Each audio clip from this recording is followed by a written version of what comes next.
Would you go on a second date if this happened? I personally can't even believe that this would happen in 2024, but it did.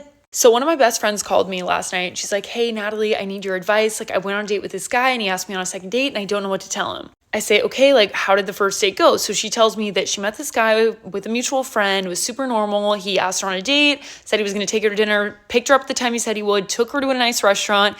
But here's where it gets weird. She's 28, he's 29, 29-year-old guy, all right? At dinner, he legitimately is on his phone the entire time. At first, she's like, oh, maybe he's returning a text. No, he's playing a game.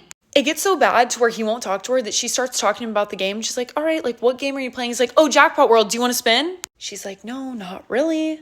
She told me that at the end of the night, like, she could not wait to go. It was so awkward for her, but she gets to the end of this. She's like, okay, but here's the thing. Apparently, he thought this date went fantastic and he wants to take her on a second date. And she's like, I want to go because he's attractive, but what if this happens again? How do I tell her to just say no?